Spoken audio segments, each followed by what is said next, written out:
आप सभी को नमस्कार। मैं आचार्य सोम आपके सामने आज जो हमारा एक प्रोग्राम चल रहा था, कद कैसे लंबा किया जाए, उसके बीच में एक ब्रेक लेके एक नया वीडियो डाल रहा हूँ। थोड़ा सा आप समझिए इसको। आज का जो टॉपिक है वो है कैंसर। एक ऐसा भयानक रोग जिसका नाम सुनते ही आदमी परेशान हो जाता है, उसे कुछ और सूझता नहीं। दोस्तों, ये एक ऐसा भयानक रोग है जिसके कारण आप ये देखेंगे आपके शरीर में एक गांठ हो जाएगी और वो धीरे धीरे दिनों में इतनी फैल जाएगी कि आप लोग यही नहीं समझ पाएंगे कि क्या होगा।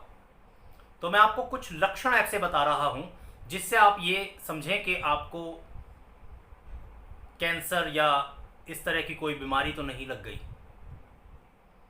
और अगर ये है तो केवल प्राकृतिक चिकित्सा का सहारा लीजिए जिसमें आपको फ़ायदा होगा। तो ये कुछ पॉइंट्स मैंने नोट किए हैं जो आपको ध्यान रखना है कि अगर आपको ऐसा कुछ हो रहा है तो आप तुरंत चिकित्सा जो है आपके डॉक्टर के पास जाके कंसल्ट कीजिए, अपने चेकअप कराइए और ये भी देखिए कि क्या है, ये जो बीमारी है ये कैंसर तो नहीं। तो इसमें सबसे पहली बात आती है, इसके लक्षण जो होते हैं उसमें पहला लक्षण है मल मूत्र की आदत में परिवर्तन होना, घाव का ना भरना, नंबर 2। तीसरा, अस्वाभाविक रक्तस्राव या खून निकलना या पानी निकलना बेमतलब के लिए। स्तन या शरीर के किसी अन्य भाग में गांठ हो जाना, ये चौथा पॉइंट है। ये मैं कुछ लक्षण बता रहा हूं, आप ध्यान दीजिएगा। अगर आपके शरीर में ऐसा कुछ है तो आप उसे ध्यान दीजिए। अगला पॉइंट जो है अपच और निगलने में कठिनाई। ये ऐसी चीज़ें हैं कि अगर आप जैसे आपको पच नहीं रहा खाना या निगलने में कोई कठिनाई हो रही है तो आप इस चीज़ को चेक कराइए। हल्के में मत लीजिए किसी भी चीज़ को आज के समय में, और जितना हो सके प्राकृतिक चिकित्सा का सहारा लीजिए। तिल या मस्से में विशेष परिवर्तन, अगर आपके शरीर पर कहीं तिल या मस्सा है उसमें कोई परिवर्तन आना भी कैंसर का लक्षण है। खांसी या गले में बार बार खड़खड़ाहट होता है ना, तो इसका भी आप ध्यान रखिए। बिना किसी बीमारी के या बिना किसी कारण के आपका वजन कम हो रहा, अगर वजन कम हो रहा है तो आपको इसका ध्यान रखना है। आपके जो स्किन है, त्वचा का कलर, वो भी चेंज हो सकता है अगर आपको कैंसर है। अगला पॉइंट है माहवारी में परिवर्तन या बीच में ही खून आना। अगला पॉइंट जो लक्षण है इसका, भूख नहीं लगना, यह भी कैंसर का एक लक्षण है। शौच के साथ अगला लक्षण जो है, जब आप लैट्रिन करते हैं उसमें खून आना या मवाद आना, यह भी कैंसर का एक कारण हो सकता है। शरीर के किसी हिस्से में लगातार खुजली या इन्फेक्शन होना कैंसर का लक्षण है। और अगला लक्षण है लगातार बुखार होना। अगला लक्षण है, अगर आपको बुखार हो रहा है तो भी आप हल्के में मत लीजिएगा इसको। आपके मुंह का स्वाद जो है वो खराब हो जाएगा, जायका मतलब पता नहीं चलेगा आपको स्वाद क्या है। वक्षस्थल यानी कि ब्रेस्ट में कहीं पर दर्द होना लगातार। आपके एक स्तन पे जो नसें होती हैं उनका साफ दिखना, ये भी कैंसर का एक लक्षण है।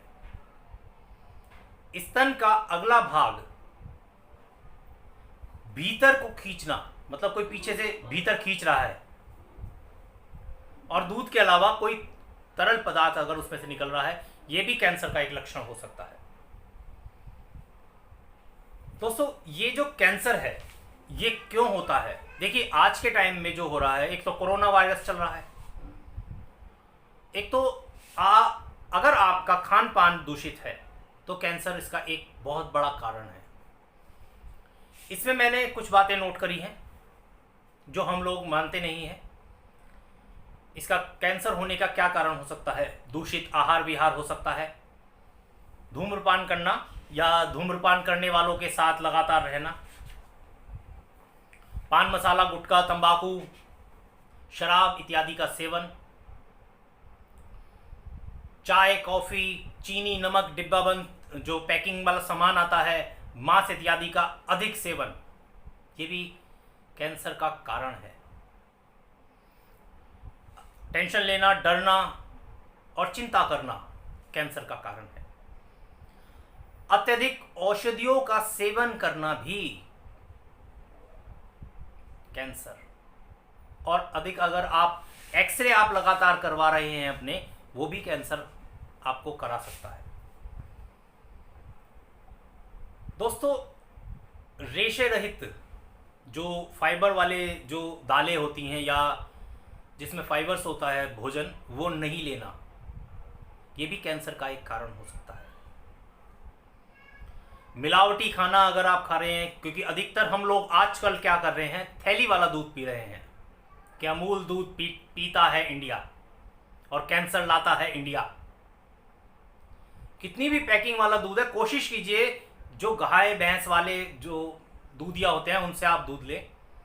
ज़्यादा से ज़्यादा क्या होगा, वो उसमें पानी मिला के लाएंगे। अपने आसपास डेयरी, अगर आपके घर के आसपास कोई डेयरी है तो वहाँ से दूध लीजिए। हम दिल्ली वालों के साथ एक बहुत बड़ी दिक्कत ये हुई कि हमें जब हमारे आसपास डेयरी थी तब हमने एमसीडीओ में कंप्लेंट कर करके कि जी हमारे यहाँ गोबर की बदबू आती है, हमारी नाली रुक जाती है, ये सब करके अपनी ऐसी की तैसी करा ली हम लोगों ने। और उसका खामियाजा जो हमें भुगतना पड़ रहा है वो कैंसर नाम के एक बीमारी से। और नाम सुनते ही आदमी ऐसे सूख जाता है जैसे बस अब मौत आ गई, टाइम गिनना चालू कर दो।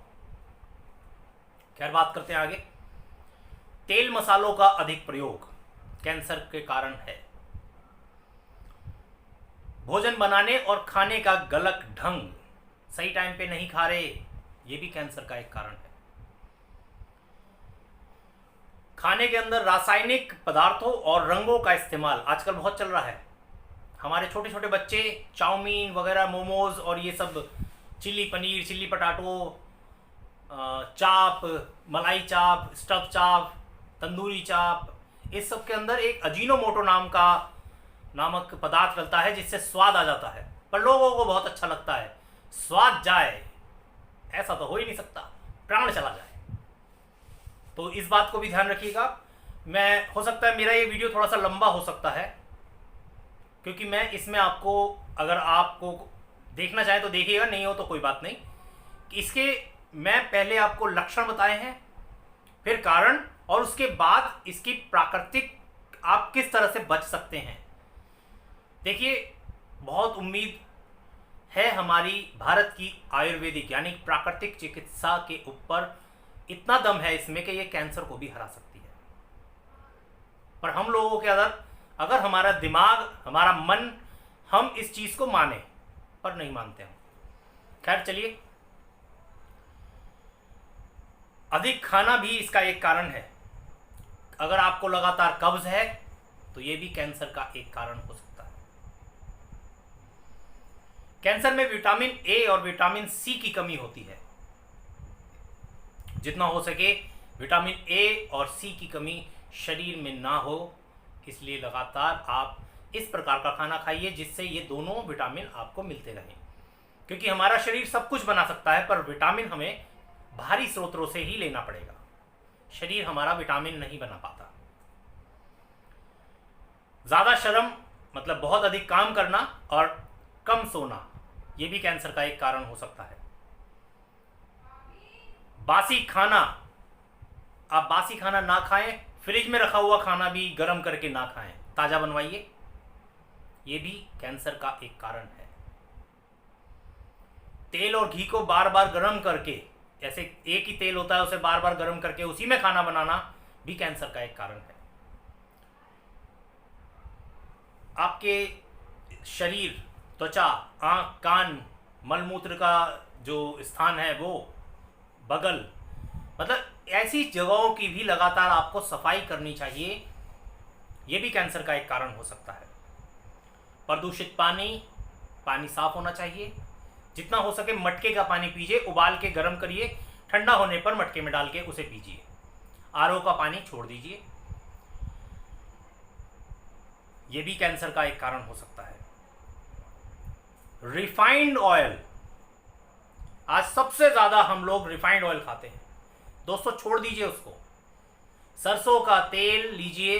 अगर आपके आसपास कहीं चक्की है, कोल्हू है, वहाँ से अपना, देखिए 3 तरह की सरसों आती है, पीली, सफ़ेद, काली। इसका तेल निकलवाइए, लीजिए। थोड़ा पैसा होगा, ज़्यादा महंगा होगा, पर आप उसको बिल्कुल मत छोड़िए। एल्युमिनियम के बर्तन में खाना मत खाइए, और प्लास्टिक के बर्तन में खाना मत खाइए। ये भी कैंसर का एक कारण हो सकता है। दोस्तों ये मैंने कुछ पॉइंट्स लिखे हैं जो हमारी जिंदगी में इतना घुस चुके हैं, जो हम बेवकूफ़ों की तरह इनको ऐसे सोच रहे हैं कि हम इनके बिना रह ही नहीं सकते। एल्युमिनियम के बर्तन ला ला के भर रहे हैं। कोशिश कीजिए स्टील के बर्तन आए, मिट्टी के बर्तन में लीजिए। पुरानी चीज़ों के पास जाइए, जो हमारी आदतें, हमारे संस्कृति है, हमारा परंपराएं हैं, उन्हें पकड़िए। देखिए जैसे ही मेरे को पता चला मेरे दोस्त के जीजा जी को इस तरह का बीमारी का संभावना है, मेरा इतना दिमाग खराब हुआ। आप ये सोच रहिए कि मैंने अपने जो मेरा ये कार्यक्रम चल रहा था कद बढ़ाने के, मेरे को लगातार 6 वीडियो बनाने थे, जिसमें अभी 3 ही बने हैं, उसे मैंने बीच में छोड़ के कैंसर के ऊपर ये बनाना बहुत ज़रूरी समझा। मैंने इसके लिए कुछ प्राकृतिक, मतलब नेचुरल चीज़ों से, यानी कि आयुर्वेदिक कह लीजिए या कुछ भी कहिए, इसमें कुछ मैंने उपाय जो मैंने बनाए हैं कि कैंसर का जो कैंसर में लाभदायक उपचार है वो क्या है कि अगर आपको ये देखना है कि ये किसी एक अंग में फैल रहा है कैंसर या सारे शरीर में है, जैसे ब्लड कैंसर सारे शरीर में है, पर किसी पर्टिकुलर जगह पर एक गांठ हो जाना, वो एक हिस्से पे, शरीर के एक हिस्से पर कैंसर होना होगा। अब आपको क्या देखना है, जो आप उपचार करा रहे हैं उसके साथ साथ कुछ नेचुरल उपचार भी करने हैं। जैसे कि कुछ दिनों तक आप नींबू का रस और पानी पर रहें, मतलब आपको और कुछ नहीं खाना। अगर आपको कैंसर है या इसकी शिकायत है तो आपको कुछ दिनों तक नींबू का रस और उस पर पानी, सिर्फ ये लीजिए, देखिए बहुत आराम मिलेगा। और जैसे मान लीजिए 5 दिन आपने या 4 दिन नींबू और उसका रस ले लिया, इसके बाद अगले बार ये ख़त्म होने के बाद आप अंगूर के रस पर रहिए। जितना मर्जी पीजिए अंगूर का रस, पर उतना पीजिए जितना शरीर को ज़रूरत है। क्योंकि अगर कैंसर का मरीज 6 सप्ताह तक अंगूर के रस पर रहे तो भी ये ठीक हो सकता है कैंसर आपका। पर इसमें थोड़ी सी आपको 6 सप्ताह का मतलब हो गया 1.5 महीना। पर दोस्तों मरने से तो अच्छा है, कोशिश तो की जा सकती है ना। कीमोथेरेपी, रेडियोधर्मी थेरेपी, ये सब चीज़ें लगने से अच्छा है कि कुछ अपने खान पान के अंदर ही अगर आप थोड़ा सा काम कर लें तो आप कैंसर जैसी बीमारी से जीत सकते हैं। जैसे इसमें काफ़ी और रस भी हैं, जैसे नारियल का रस, गेहूं के ज्वारे का रस, पालक का रस, टमाटर का रस, पत्ता गोभी का रस, पुदीने का, खीरे का, लौकी का रस। ये सब चीज़ें ऐसी चीज़ें हैं जो आपको कैंसर में लड़ने में आपका मदद कर सकते हैं। इसके बाद अगर आप ये रस चिकित्सा जो है, इसके बाद अगर आप और भी कुछ करना चाहते हैं तो एक होता है जो सब्जियां हैं उन्हें बिना पकाए खानी, मतलब गैस पे उन्हें पकाना नहीं है।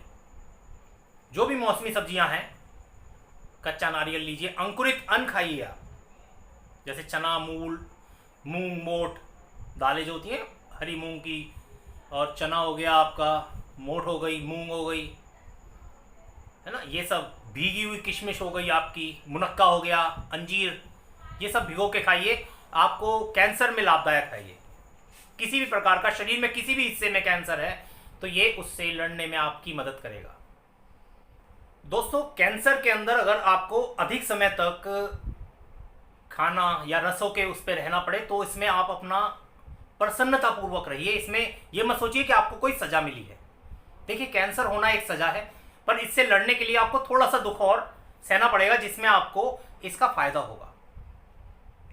ठीक है, आप कुछ और नोट कीजिए जो मैं बता रहा हूं आपको, कैंसर में आपसे लड़ने के ये काम आएंगे। जैसे कि 1 ग्राम हल्दी आप रोजाना उसे लोहे के तवे पर भून लीजिए और उसे चाटिए, शहद से लीजिए या पानी से पी जाइए। यह आपका कैंसर में लड़ने के लिए बहुत लाभदायक है। तुलसी के 5 पत्ते शहद के साथ सुबह शाम लीजिए, यह आपसे कैंसर में लड़ने के लिए बहुत लाभदायक रहेगी। गले के कैंसर में अगर छोटी अरहर मिल जाए, अरहर जो होती है छोटी, उसे दिन में 2-4 भोजन के उपरांत, 2-4 वो ले लीजिए, 2-3 बार भोजन के उपरांत उसे चूसिए अगर गले का कैंसर है आपको। जहां तक हो सके थोड़ा नंगे बदन करके धूप में लेटिए, धूप सेकिए, मतलब जिसे कहते हैं सन बाथ आजकल कहते हैं, जो आप वो लीजिए, बहुत अच्छा रहेगा आपके लिए। गौमूत्र जो है कैंसर से लड़ने के लिए बहुत ही प्राचीन एक ऐसी औषधि मान लीजिए उसे, जो मतलब कैंसर के अंदर आपको बहुत लाभदायक होगा। और साथ ही साथ इसमें एक काम और करना है आपको, जो दूध आपको पीना है वो पशु जनित यानी गाय भैंस का दूध नहीं लेना। कोशिश कीजिए सोयाबीन का दूध पी लीजिए अगर आपको दूध पीना है, ना पिए तो कोई दिक्कत नहीं है। शारीरिक और मानसिक विश्राम जरूरी है, योग कीजिएगा, योग करना बहुत जरूरी है, पर आप प्रॉपर आराम दीजिए शरीर को और दिमाग को। अगर हो सके तो भाप का स्नान भी दीजिए। तो ऐसा है कि दोस्तों, कैंसर से लड़ने के लिए आपका मनोबल कमजोर नहीं पड़ना। आपको खाना जो है ठूस ठूस के नहीं खाना, जितना खाना है उतना ही खाइए, जितनी शरीर को जरूरत है, ज्यादा ना खाएं। दोस्तों, मुझे लगता है कि ये मेरी जो जानकारी है ये आपके लिए बहुत लाभदायक होगी, और जितना हो सके मेरी कोशिश यही है कि आम जनता में जो रोगी हैं उनको भी मैं अधिक से अधिक अपनी जितनी मुझे जानकारी है, जो मैं जानता हूं, मैं आप लोगों को तक पहुंचाऊं, जिससे आप लोग भी स्वस्थ रहें।